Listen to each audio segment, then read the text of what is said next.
안녕하십니까. SNC 동물 메디컬 센터 내과과장 연규덕 수의사입니다.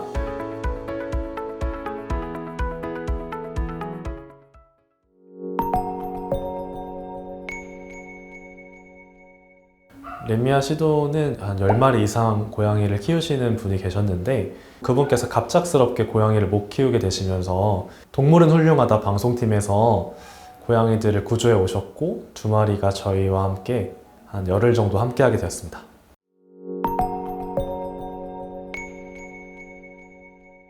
저희도 처음에 구조팀이 왔다고 해서 되게 상태가 안 좋을 걸로 많이 걱정을 했는데요. 다행히도 전반적으로 영양 상태가 좋았고요. 신체 충실 지수라고 해서 얼마나 통통한지를 한 9점으로 스케일 내는 그런 기준이 있는데 시도 같은 경우는 정상적인 기준인 4, 5단계 정도 해당할 정도로 정상 체중이었고 레미는 8, 9단계일 정도로 좀 통통하게 영양 상태도 괜찮았고요.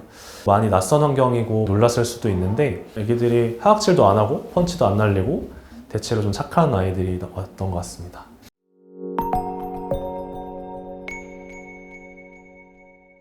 일단 저희 레미 시도 같은 경우는 오자마자 감염성 검사를 했어요. 왜냐면 고양이 범백이라든지 기생충 질환 이런 것들이 서로 옮게 되면은 이제 애기한테도 안 좋고 다른 환자들한테도 문제가 될 수 있기 때문에 감염성 검사를 첫 번째로 해봤는데 다행히 음성으로 나왔고요. 저희가 종합 검사를 했거든요. 혈액 검사나 방사선, 초음파 이런 검사를 했는데 대부분의 수치들이 정상적으로 나왔고 중대하게 치료를 꼭 해야 되는 그런 상태는 다행히도 아니었습니다. 다만 레미가 오른쪽 눈에 조금 상처가 있었고 옛날에 바이러스 감염이랑 좀 연관된 상처로 보이는데 애기가 막 엄청 불편해하거나 지금 당장 중대한 치료를 요하거나 이런 질병은 다행히 아니어가지고 호전시키기 위해서 필요한 검사와 치료를 진행하고 있습니다.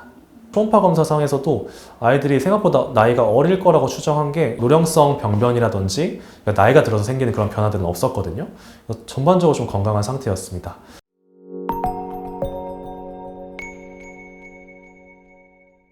일단 레미 같은 경우가 이제 눈에 대한 이슈가 계속 있어서 저희가 좀 유의 깊게 보고 있는데요. 정밀 검사한 바로는 허피스 바이러스라고 하는 어떤 그런 바이러스 때문에 생긴 만성적인 각막염으로 진단이 되었거든요. 허피스 질환 때문에 이렇게 각막염이 생기게 되면은 처음에는 급성기 질환으로 좀 위험한 각막 궤양도 생길 수가 있지만 지금처럼 아예 그냥 만성적으로 상처가 남는 경우도 있어요. 근데 이거를 깨끗하게 만들어주려면은 정확한 그런 치료가 필요하기 때문에 저희가 최대한 바이러스제도 써보고 각막 항바이러스제 안약도 써보면서 눈을 좀 맑게 해볼 생각입니다.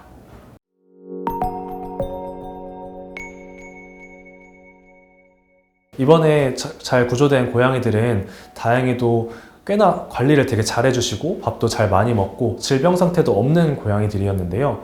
근데 저희가 보통 구조를 하는 고양이들을 보게 되면 질병들을 가지고 있는 경우가 많기 때문에 항상 구조를 해오실 때도 되게 조심해야 되고 그리고 아까 말씀드렸던 허피스 바이러스 이런 것들은 길고양이에서 서로 옮는 경우가 있거든요. 길고양이를 만지실 때는 항상 그런 콧물 질환이나 허피스 바이러스 감염증 이런 것들이 전염되지 않도록 되게 조심해서 잘 만져주시는 게 중요할 것 같습니다.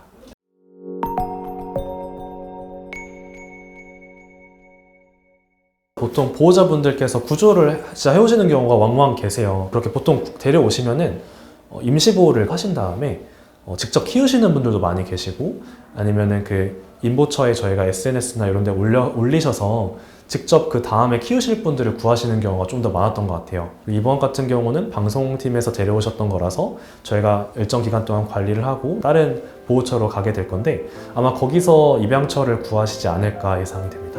시도랑 레미를 이렇게 우연한 기회로 만났는데 종합 정밀 검사도 해봤을 때 너무나 건강한 아이들이었고 간호사 선생님이랑 장난도 치고 밥도 잘 먹을 정도로 너무나 착한 아이들이었기 때문에 좋은 입양처를 만나서 아이들이 행복한 유생을 보냈으면 좋겠습니다.